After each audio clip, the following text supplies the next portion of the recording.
All right, let's look at a few different ways to calculate beta. Beta is supposed to measure the systematic risk of a stock. One way to look at risk is the total risk of investing in a stock is the systematic risk plus the unsystematic risk. What do we mean by that? Suppose you own stock in a small electronics retailer in the Midwest. If the U.S. Secretary of the Treasury is involved in some kind of financial scandal, the whole stock market is going to tumble, as is your stock. That's systematic risk. If, however, there's just a scandal involving the treasurer at your particular company, then generally speaking, only your company stock is going to suffer. That's unsystematic risk. We can diversify away from unsystematic risk. We cannot diversify away systematic risk. So let's take a look at a few different ways to calculate beta. The simplest method is the visual method, and this may be the only method that you have to know about in your first finance class. On the x-axis here, we'll plot the historical returns of the market index. Maybe this is the S&P 500 or the Russell 3000. And on the y-axis, we'll plot the historical returns of our stock. The thing about beta is it's just an estimate. This plot here has 5 different data points. Maybe you would have 1,000.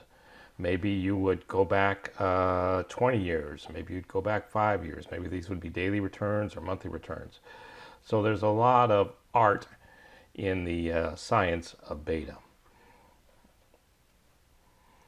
For example, I looked online at 3 different financial websites and found 3 different estimates of the beta for Home Depot. Anyway, the visual method doesn't give us any data points, doesn't give us actual coordinates for these things. It just shows us a scatter plot. And what we'll do is we'll visually draw a best fits line, a line that we think best fits this data. And there we go. There's no arithmetic involved. It's just eyeballing the data. And so now let's calculate the slope of that line, because the slope of that line is going to be the beta of our stock. You may remember from algebra, the slope of a line is the rise over the run, the change in y over the change in x. So let's look at 2 points that we think are clearly on this line. That's this point here, minus 25x minus 20y, and it looks like it goes through the origin, 0 and 0. So the rise over the run, how much did this thing rise? It rose 20 points over a run of 25. 20 over 25 is 0.8. So that's our estimate of the beta. 0.8 is less than 1, so it means that we think this stock moves slightly less than the stock market moves. And that may be as sophisticated as you need to get in your first finance class, or they might actually give you the data points here.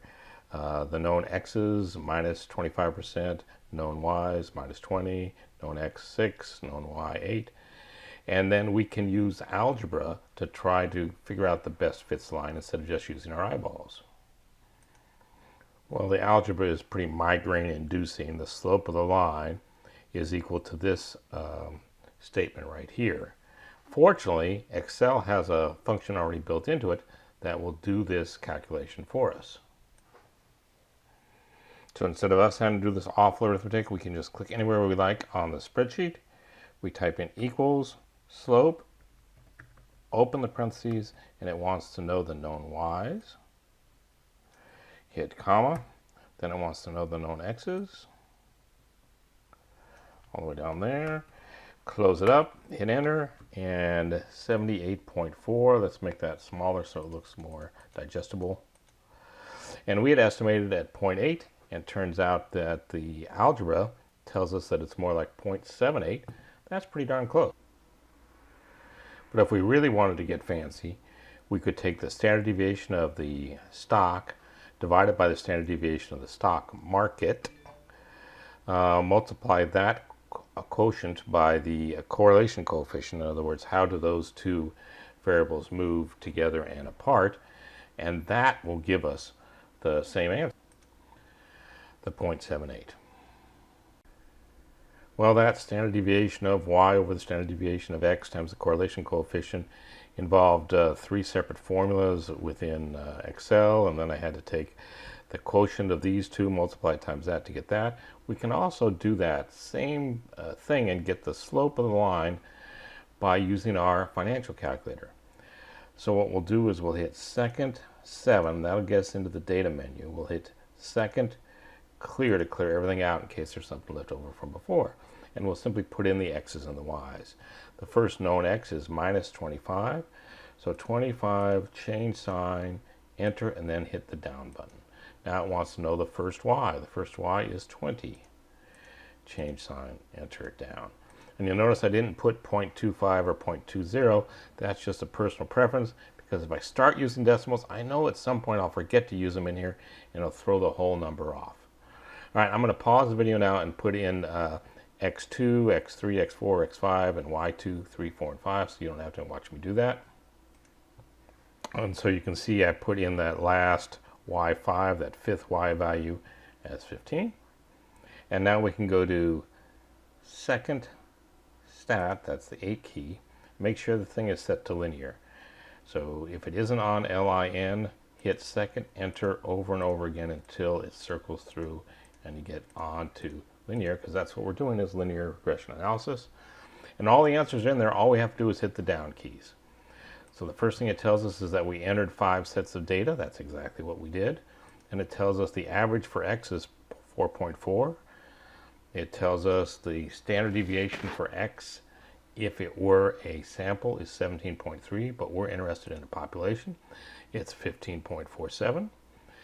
Then it tells us that the average for y is 3.6. It tells us that the standard deviation, if it were a sample, is 13.69, but we care about the population standard deviation, which is 12.24.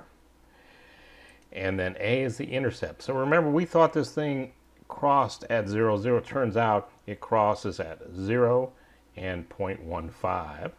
And finally, the whole point of this thing, the B, the slope of the line, is 0.78. All that was pretty complicated. In your first finance class, probably all you'll have to do is the visual method, where you'll eyeball a line that you think best fits the data, comparing historical returns of your stock to the market index, and the slope of that line is going to be the beta of your stock. Hope that helped.